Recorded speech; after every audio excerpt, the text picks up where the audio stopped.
Okay, break ನಂತರ ಮತ್ತೆ ಶ್ರೀ ಕೃಷ್ಣಾರ್ಪಣ ವಸ್ತು ಕಾರ್ಯಕ್ರಮಕ್ಕೆ ಸ್ವಾಗತ. ಕೃಷ್ಣನ ಶ್ರೀಲೋಲ, ಆಮೇಲೆ ಗೋಪಿಕಂದ, ಆಮೇಲೆ ಮುರಾರಿ, ಮಾಧವ, ಏನೇನೋ ಸಾಕಷ್ಟು ಹೆಸರುಗಳಿಂದೆಲ್ಲ ಕರೀತಾರೆ. ಸೊ ಕೃಷ್ಣ ಒಬ್ಬ ಬರೀ ದೇವರು ಮಾತ್ರ ಅಲ್ಲ, ನಮಗೆ ಆಸ್ ಅ ಫಿಲಾಸಫರ್, ಗೈಡ್ ಆಗಿ, ಫ್ರೆಂಡ್ ಆಗಿ ಎಲ್ಲ ರೀತಿಯಿಂದ ಕೂಡ ನಮ್ಮ ಜೀವನಕ್ಕೆ ತುಂಬ ಹತ್ತಿರ ಆದಂಥವನು. ಮನುಷ್ಯರ ಜೀವನ ಮತ್ತು ಕೃಷ್ಣನ ಜೀವನ ಏನಿದೆ ಅದನ್ನು ನಾವು ಸಾಕಷ್ಟು ಸಮೀಕರಣೆ ಮಾಡ್ಬೋದು. ಅವನ ಎಷ್ಟೋ ತತ್ವ ಆದರ್ಶಗಳನ್ನ ನಾವು ಪಾಲನೆ ಮಾಡೋದಕ್ಕೆ ಕೂಡ ಇದೆ. ಅಂಥ ಶ್ರೀಕೃಷ್ಣನ ಇವತ್ತು ಹುಟ್ಟು ಹಬ್ಬ ವಿಶೇಷ ಅಂತ ಹೇಳ್ಬೋದು. ಸೊ ಈ ವಿಶೇಷ ಕಾರ್ಯಕ್ರಮ ಕೃಷ್ಣಾರ್ಪಣ ವಸ್ತು ಕಾರ್ಯಕ್ರಮದಲ್ಲಿ ನಮ್ಮ ಜೊತೆ ಇರುವಂಥ ಆಚಾರ್ಯರ ಹೆಸರು ಶ್ರೀ ಬಿ ಗೋಪಾಲಾಚಾರ್ಯ ಅವರು ನಮ್ಮ ಜೊತೆ ಇದ್ದಾರೆ. ಮಾಹಿತಿಗಳನ್ನ ಆಗಲೇ ಕೊಡ್ತಾ ಇದ್ರು, ಸಾಕಷ್ಟು ವಿಚಾರಗಳನ್ನ ಹೇಳ್ಕೊಂಡ್ರು. ಕೃಷ್ಣ ಏನು, ಅವನ ಅವತಾರದ ಮಹತ್ವ ಏನು, ಹಿನ್ನೆಲೆ ಏನು, ಇದರ ಬಗ್ಗೆ ಕೂಡ ಸಾಕಷ್ಟು ಮಾಹಿತಿ ನೀಡಿದರು. ಇವರು ಶ್ರೀ ವಾದಿರಾಜ ಸಂಶೋಧನಾ ಪ್ರತಿಷ್ಠಾನದ ನಿರ್ದೇಶಕರು ಕೂಡ ಹೌದು. ಇವರು ಇನ್ನಷ್ಟು ಮಾಹಿತಿಗಳನ್ನ ಕೊಡ್ತಾರೆ. ವಿಶೇಷವಾಗಿ ಉಡುಪಿ ಅಂದರೆ ಕೃಷ್ಣ, ಕೃಷ್ಣ ಅಂದರೆ ಉಡುಪಿ ಅನ್ನೋಷ್ಟರ ಮಟ್ಟಿಗೆ ಅವಿನಾಭಾವ ಸಂಬಂಧ ಇದೆ ಅಂತಲೇ ಹೇಳ್ಬೋದು. ಹಾಗಾದ್ರೆ ನಮ್ಮ ಉಡುಪಿಯಲ್ಲಿ ಕೃಷ್ಣನ ಹುಟ್ಟು ಹಬ್ಬಕ್ಕೆ ಏನು ಸಂಭ್ರಮ, ಇದರ ಹಿನ್ನೆಲೆ ಏನು, ವಿಶೇಷತೆ ಏನು, ಇದರ ಬಗ್ಗೆ ಮಾತಾಡ್ತಾರೆ ಆಚಾರ್ಯರು. ಬನ್ನಿ ಮತ್ತೆ ಮಾತಾಡ್ಸೋಣ. ಆಚಾರ್ಯರೇ, ನಾನು ಆಗಲೇ ಹೇಳಿದೆ ಉಡುಪಿ ಅಂದರೆ ಕೃಷ್ಣ, ಕೃಷ್ಣ ಅಂದರೆ ಉಡುಪಿ ಅಂತ ಹೇಳಿ. ಅಷ್ಟರ ಮಟ್ಟಿಗೆ ಒಂದು ಖ್ಯಾತಿ ತಂದು ಕೊಟ್ಟವರು ಬಹುಶಃ ಮಧ್ವಾಚಾರ್ಯರು ಇರ್ಬೋದು. ನೀವು ಹೇಳಿದ್ರೆ ಅದು ಅವರ ಉಲ್ಲೇಖ ಕೂಡ ಮಾಡಿದ್ರೆ. ಹಾಗಾದ್ರೆ ಈಗ ಕೃಷ್ಣಾಷ್ಟಮಿ ದಿನ ಏನೆಲ್ಲ ವಿಶೇಷ ಕಾರ್ಯಕ್ರಮಗಳು ಉಡುಪಿಯಲ್ಲಿ ನಡೆಯುತ್ತೆ? ಉಡುಪಿಯ ಕೃಷ್ಣ ಮಠದ ಒಂದು ಹಿನ್ನೆಲೆಯನ್ನು ನಾವು ನೋಡೋದಾದ್ರೆ, 14 ಲೋಕದೊಡೆಯ ಶ್ರೀಕೃಷ್ಣ. ಬೆಳಿಗ್ಗೆ 4:30 ಆರಂಭವಾದ ಕೃಷ್ಣನ ಸನ್ನಿಧಾನದ ಪೂಜೆಗಳು ರಾತ್ರಿ 9 ಕೂಡ ನಡೀತಿರ್ತದೆ. ಇಲ್ಲಿ ಯಾವ ಸಮಯದಲ್ಲಿ ಬಂದರೂ ಕೂಡ ಭಕ್ತರಿಗೆ ಕೃಷ್ಣನ ದರ್ಶನವಾಗ್ತದೆ. 14 ಲೋಕದೊಡೆಯನಿಗೆ ಇಲ್ಲಿ 14 ಪೂಜೆಗಳು. ಒಂದು ರಥಬೀದಿ ಅಂದ್ರೆ ಅದೇ ಒಂದು ಭೂವೈಕುಂಠ. ಪ್ರತಿನಿತ್ಯದಲ್ಲೂ ಕೂಡ ರಥೋತ್ಸವ ಸಾಗಿ ಬರುವಂತಹ ಮಾರ್ಗ. ದೇವಾದಿ ದೇವತೆಗಳು ಕೂಡ ಇಲ್ಲಿಗೆ ಬಂದು ಕೃಷ್ಣನ ಆರಾಧನೆಯನ್ನ ಮಾಡ್ತಾರೆ ಅಂತ. ಉಡುಪಿ ಅಂತ ಹೇಳಿದ ಕೂಡಲೇ ಬಂದು ಕೃಷ್ಣ, ಇನ್ನೊಂದು ಆ ರಥಗಳ ಕಲ್ಪನೆ, ಬಹಳ ಸುಂದರವಾದ ರಥಗಳ ಕಲ್ಪನೆ. ಮತ್ತು ಒಳಗಡೆಗೆ ನಾವು ಸಾಗಿ ಬಂದ್ರೆ ಕೃಷ್ಣ ಗುಡಿಯ ಒಳಭಾಗದಲ್ಲಿ ಪ್ರಶಾಂತವಾದ ವಾತಾವರಣದಲ್ಲಿ ನವಗ್ರಹ ಕಿಂಡಿಯ ಮೂಲಕ ನಾವು ಕೃಷ್ಣನನ್ನ ದರ್ಶನ ಮಾಡೋದು.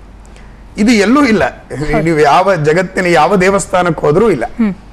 ಏನು ಇದರ ಹಿನ್ನೆಲೆ, ಇದನ್ನು ನಾವು ನೋಡ್ಬೇಕಾಗ್ತದೆ. ಸಕಲ ಗ್ರಹ ಬಲ ನೀನೇ ಸರಸಿಜಾಕ್ಷ ಅಂತ ದಾಸರು ಹೇಳ್ತಾರೆ. ನಮಗೆ ಗ್ರಹ ಬಾಧೆಗಳು ಅಂತ ನಾವು ಹೇಳ್ತೀವಿ.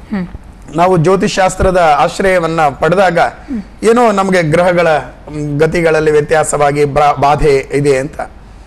ಆದ್ರೆ ಕೃಷ್ಣನ ದರ್ಶನವನ್ನ ನವಗ್ರಹ ಕೆಂಡಿಯ ಮೂಲಕ ಮಾಡಿದ್ರೆ ಯಾವ ಗ್ರಹ ಬಾಧೆಯೂ ಇಲ್ಲ ಅಂತ. ಅದಕ್ಕೋಸ್ಕರವಾಗಿ ಆ ಒಂದು ಕಲ್ಪನೆಯನ್ನ ನಾವು ನೋಡ್ಬೇಕಾದ್ರೆ ಉಡುಪಿಯಲ್ಲಿ ನವಗ್ರಹ ಕೆಂಡಿ ಇದೆ. ಆ ಕಿಂಡಿಯ ಮೂಲಕವಾಗಿ ಕೃಷ್ಣನನ್ನ ನೋಡುವಂತಹದ್ದು. ಈ ಕೃಷ್ಣನ ದರ್ಶನವನ್ನ ಮಾಡ್ತೀವಿ. ಬೆಳಿಗ್ಗೆಯಿಂದ ನೋಡಿ ಪೀಠಾಧಿಪತಿಗಳು ಕೃಷ್ಣನಿಗೆ ಬಗೆ ಬಗೆಯ ಪೂಜೆಗಳನ್ನೆಲ್ಲ ಮಾಡ್ತಾರೆ.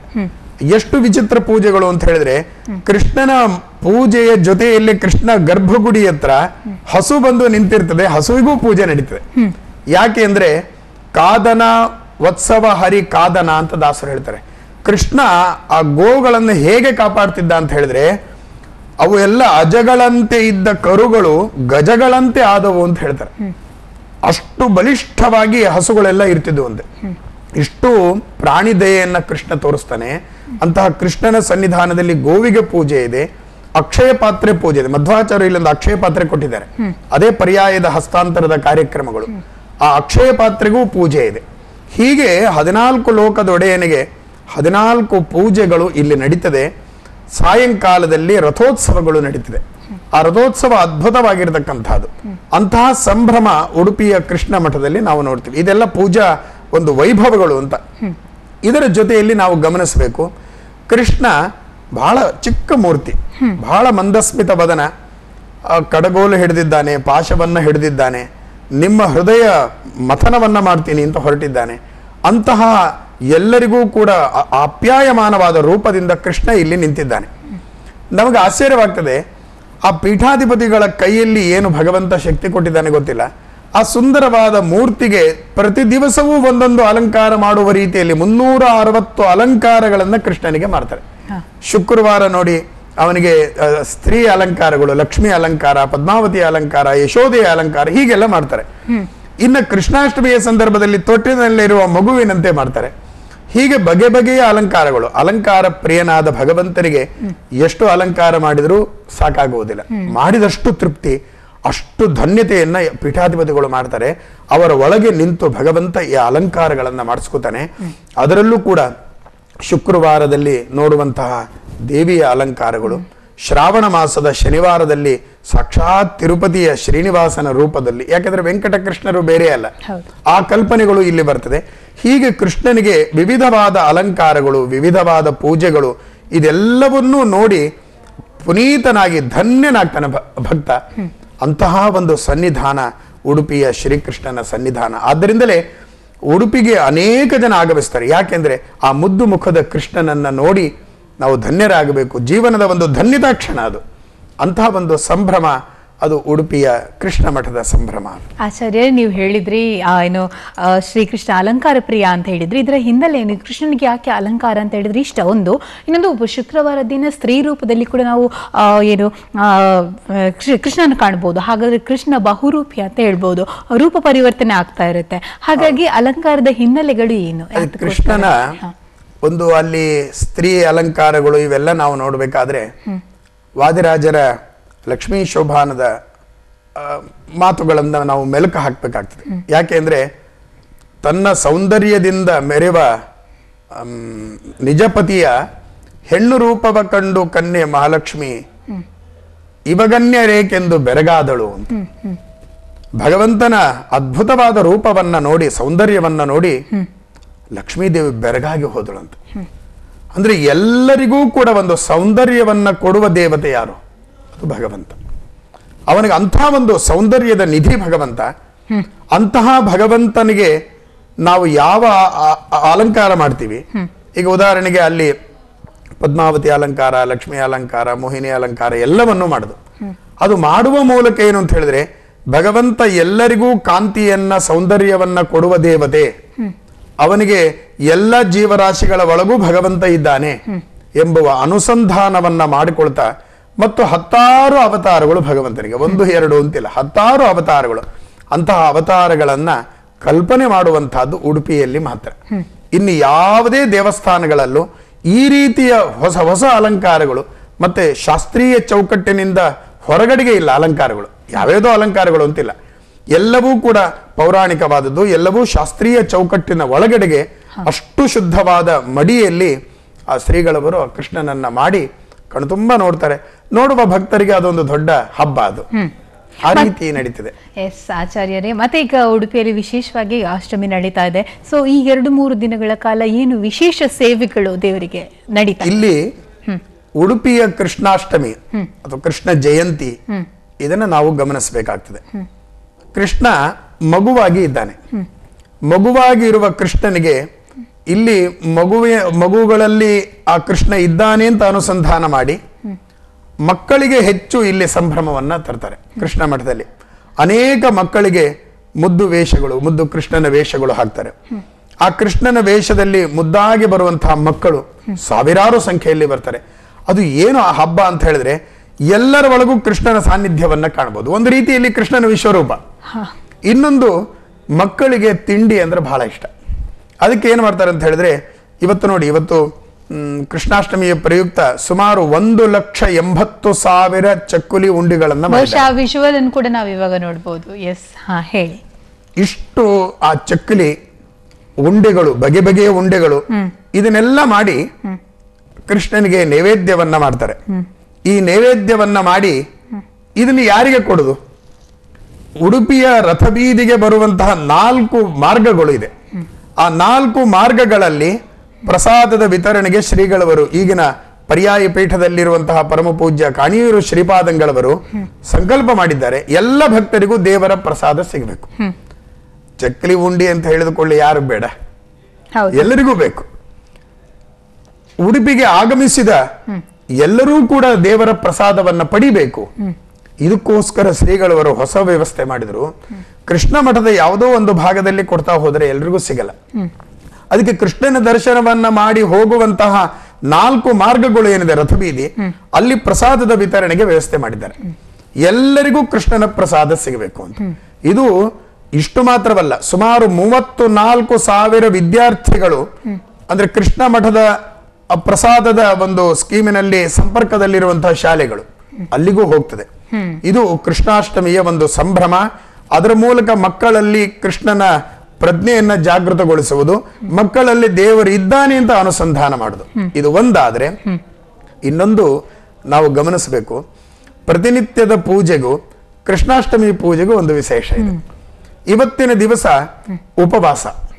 ಯಾಕೆ ಅಂತ ಹೇಳಿದ್ರೆ 12 ಏಕಾದಶಿಯ ಫಲವನ್ನ ಒಂದು ದಿನದ ಉಪವಾಸದಿಂದ ಪಡಿಬಹುದು. ಅಷ್ಟು ಅನಂತವಾದ ಪುಣ್ಯ, ಒಂದೆರಡು ಪುಣ್ಯ ಅಂತಲ್ಲ, ಎಲ್ಲ ಪಾಪಗಳನ್ನು ನಾಶ ಮಾಡುವಂತಹದ್ದು ದೊಡ್ಡ ದಿವಸ. ಈ ದಿವಸ ಬೆಳಗಿನಿಂದಲೇ ವಿಶೇಷ ಪೂಜೆಗಳು ನಡೀತದೆ. ಲಕ್ಷ ತುಳಸಿ ಅರ್ಚನೆಗಳು, ಎಲ್ಲರೂ ಕೂಡ ಸಹಸ್ರನಾಮವನ್ನ ಹೇಳ್ತಾರೆ. ಲಕ್ಷ ಲಕ್ಷ ತುಳಸಿ ಅರ್ಚನೆ ನಡೀತದೆ. ಮಧ್ಯಾಹ್ನದ ಪೂಜೆ ಆದ ಮೇಲೆ ಸಾಯಂಕಾಲದ ಪೂಜೆಯು ನಡೀತದೆ. ಸ್ವಾರಸ್ಯ ಅಂತ ಹೇಳಿದ್ರೆ, ರಾತ್ರಿ 10:00ವರೆಗೆ ಶ್ರೀಗಳವರು ಸ್ನಾನ ಮಾಡಿ 11 ಗಂಟೆಗೆ ಗರ್ಭಗುಡಿಯಲ್ಲಿ ಮತ್ತೆ ವಿಶೇಷ ಪೂಜೆಗೆ ಬರ್ತಾರೆ. ಉಳಿದ ದಿವಸ ರಾತ್ರಿ 8 ಗಂಟೆಗೆ ಪೂಜೆ ಮುಗಿದ್ರೆ ಮತ್ತೆ ಗರ್ಭಗುಡಿಯಲ್ಲಿ ಪೂಜಾದಿಗಳು ಇನ್ನು ಬೆಳಗ್ಗಿನೇ. ಆದ್ರೆ ಇವತ್ತಿನ ದಿವಸ 11 ಗಂಟೆಗೆ ಗರ್ಭಗುಡಿಯ ಒಳಗೆ ಮತ್ತೆ ಪೂಜೆ ನಡೀತದೆ. ಮತ್ತೆ ಇದರ ಜೊತೆಯಲ್ಲಿ ಬೇರೆ ದಿವಸದಲ್ಲಿ ಸಾಯಂಕಾಲದಲ್ಲಿ ಕೃಷ್ಣನನ್ನ ಮುಟ್ಟಿ ಪೂಜಿಸುವ ಕ್ರಮ ಇಲ್ಲ. ಹಗಲಿನ ಪೂಜೆ ಆಯ್ತು ಅಂದ್ರೆ ರಾತ್ರಿ ದೂರದಲ್ಲೇ ಕೂತು ಉತ್ಸವ ಮೂರ್ತಿಗೆ ಅರ್ಚನೆ ಆದಿಗಳನ್ನ ಮಾಡಿ ಪೂಜಿಸ್ತಾರೆ. ಇವತ್ತು ನೇರವಾಗಿ ರಾತ್ರಿ ಕೃಷ್ಣನಿಗೆ ಪೂಜೆ. ಯಾಕೆಂದ್ರೆ ಅಷ್ಟು ಉಪವಾಸವಾಗಿದ್ದು ಅವರು ಪೂಜೆಗೋಸ್ಕರವಾಗಿ ಆ ಮಡಿಯಲ್ಲಿ ಬಂದಿರ್ತಾರೆ. ರಾತ್ರಿ ಕೃಷ್ಣನಿಗೆ ನೇರವಾಗಿ ಅರ್ಘ್ಯ ಪ್ರದಾನ, ಅರ್ಚನೆಗಳು ಇವೆಲ್ಲವೂ ನಡೀತದೆ.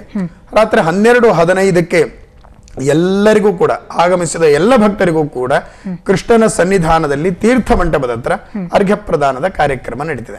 ಇದು ಕೃಷ್ಣಾಷ್ಟಮಿಯ ಒಂದು ಈ ದಿವಸದ ಪೂಜೆಯ ಒಂದು ವಿಶೇಷತೆ. ಮತ್ತೆ ಆಚಾರ್ಯರೇ, ನಾಳೆ ಒಂದು ವಿಶೇಷವಾಗಿ ವಿಟ್ಲಪಿಂಡಿ ಅಂತ ಹೇಳಿ ಕಾರ್ಯಕ್ರಮ ಇದೆ. ಸೊ ಏನು ಈ ಕಾರ್ಯಕ್ರಮದ ಮಹತ್ವ? ಉಡುಪಿಯಲ್ಲಿ ಏನಿದೆ ವಿಶೇಷ?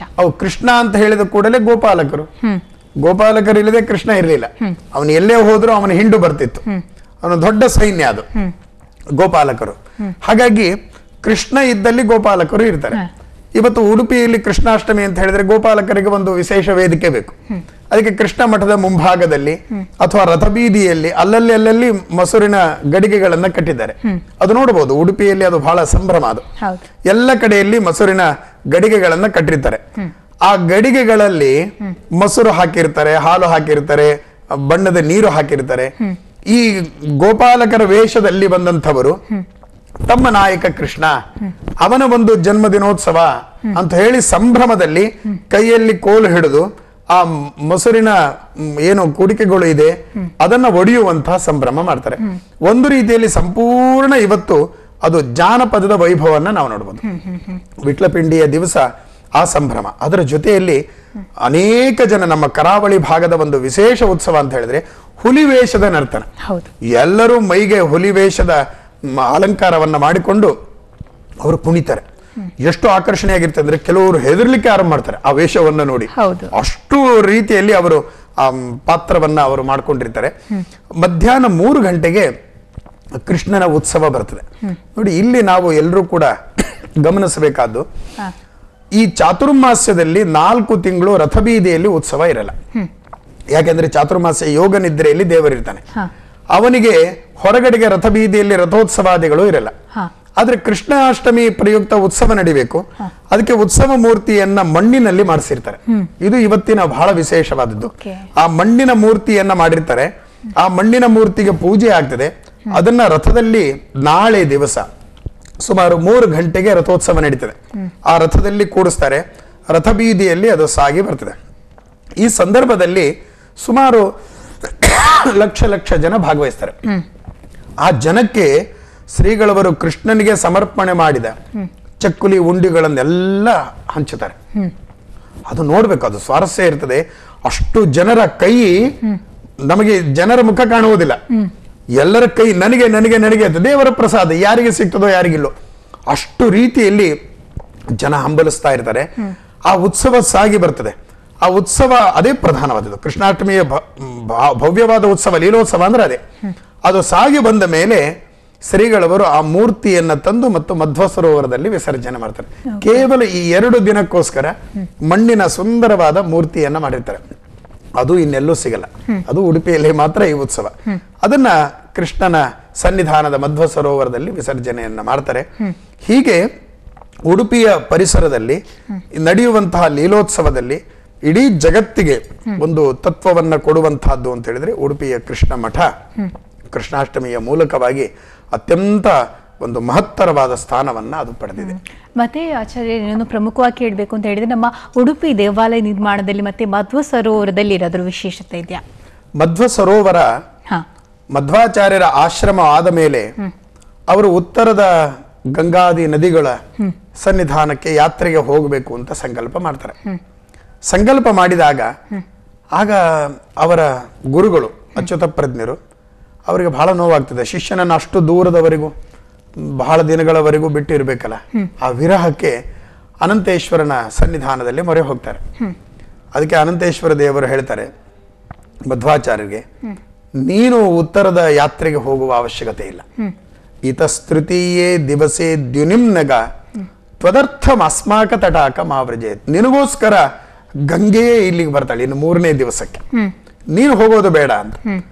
ಅದಾಗಿ 3ನೇ ದಿವಸಕ್ಕೆ ಗಂಗೆ ಪ್ರತ್ಯಕ್ಷಳಾಗ್ತಾಳೆ. ಶಿಷ್ಯರ ಜೊತೆಯಲ್ಲಿ ಗುರುಗಳ ಜೊತೆಯಲ್ಲಿ ಮಧ್ವಾಚಾರ್ಯರು ಸ್ನಾನ ಮಾಡ್ತಾರೆ. ಅವತ್ತಿನಿಂದ ಅದು ಮಧ್ವ ಸರೋವರವಾಯಿತು.